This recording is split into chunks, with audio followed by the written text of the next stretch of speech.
Nah, kalau dibahasakan dalam bahasa yang lebih sederhana, faksi itu terbagi menjadi dua, istilahnya mocking gitu ya. Satu adalah faksi keadilan versus faksi kesejahteraan. Tetapi saya lebih suka untuk menyebut pertarungan antara dua faksi hizb atau faksi partai dengan faksi harokah. Itu faksi di tubuh PKS yang berasal dari basis sosial mereka yang sebagian besar berasal dari kelompok ortodoks muslim muda dan terdidik. Nah, kita harus melihat faksionalisasi di PKS ini antara kubu harokah yang lebih ideologis idealis seperti Yusuf Supendi dan kawan-kawan dengan kubu hizb atau kubu partai yang lebih pragmatis dan realistis seperti yang sekarang dominan di partai, itu dengan mengaitkan sejarah munculnya Partai Keadilan Sejahtera.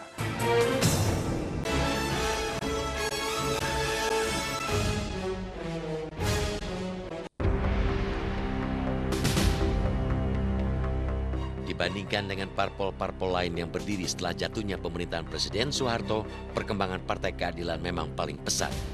Pada pemilu 1999, memang partai ini tidak lolos electoral threshold, sehingga harus diganti nama. Ketika itu, Partai Keadilan harus bergabung dengan Partai Amanat Nasional di DPR karena tidak memenuhi syarat untuk membentuk fraksi tersendiri. Kedua partai bergabung menjadi fraksi reformasi. Namun, perolehan suara PKS pada pemilu 2004 melesat pesat. Celakanya, tubuh partai yang kian tambun ini justru mendatangkan persoalan. Dua pandangan politik yang berlawanan terkait cara pandang pengelolaan partai kian terpolarisasi. Masih segar dalam ingatan publik ketika salah satu kader PKS yang menjadi anggota DPR, Mas Sadi, mundur dari keanggotaannya di Panitia Anggaran Dewan akibat khawatir tak mampu mempertahankan idealisme. Maklum, Panitia Anggaran DPR adalah salah satu alat kelengkapan Dewan yang tugasnya menggodok anggaran yang diajukan eksekutif. Mas Sadi yang menjadi anggota Dewan melalui pemilu 1969 tak lagi bersedia dicalonkan dalam pemilu 2004. Mas Sadi menjadi salah satu sosok politisi Partai Keadilan yang sederhana dan idealis. Pemilihan presiden secara langsung juga sempat membuat partai ini terbelah. Faksi pertama menginginkan Amin Rais sebagai calon presiden yang didukung.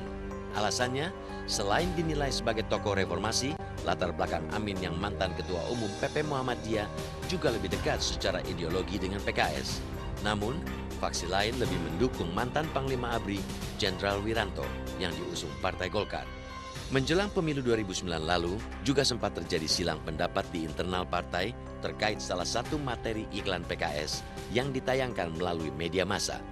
Ketika itu, PKS menjadikan mantan Presiden Soeharto sebagai salah satu ikon ketika partai ini memasang iklan Hari Pahlawan. Puncaknya, keputusan PKS menjadi partai terbuka melalui Munas yang digelar di Hotel Ritz-Carlton tahun 2010. Upaya menjadi partai terbuka ini telah dirintis dalam Mukernas tahun 2008 di Bali. Jadi ada gium yang dipakai dalam gerakan dakwah yang bermutasi menjadi Partai Keadilan saat itu, menjadi semacam al-hizb wal harokah, al-harokah hiyal hizb. Partai adalah harokah, harokah adalah partai. Nah, pada awalnya itu tidak menimbulkan persoalan. Tetapi belakangan, setelah Partai Keadilan gagal melampaui hasil yang memuaskan di pemilu 99, kemudian muncul keinginan dari faksi hizb, faksi partai, yang lebih pintar bernegosiasi, berkompromi dengan politik untuk mengubah arah partai menjadi arah yang lebih ramah terhadap kepentingan pasar pemilih. Nah, disitulah mulai virus-virus pragmatisme muncul, gitu ya. Karena faksi hizb ini melihat pendekatan yang terlalu ortodoks, puritan dan konservatif seperti yang dilakukan oleh faksi harokah di pemilu 99 terbukti gagal mengangkat suara Partai Keadilan. Nah, ketika berubah menjadi Partai Keadilan Sejahtera di tahun 2003, itu arahnya sudah berubah total. Jadi faksi yang dominan di PKS itu lebih banyak bicara pada usaha mengembangkan partai dan lebih mudah berkompromi, bernegosiasi, bahkan lebih permisif dalam mencari uang untuk kepentingan partai. Nah, inilah yang kemudian makin memarginalkan faksi harokah yang berjasa membesarkan dan mendirikan partai.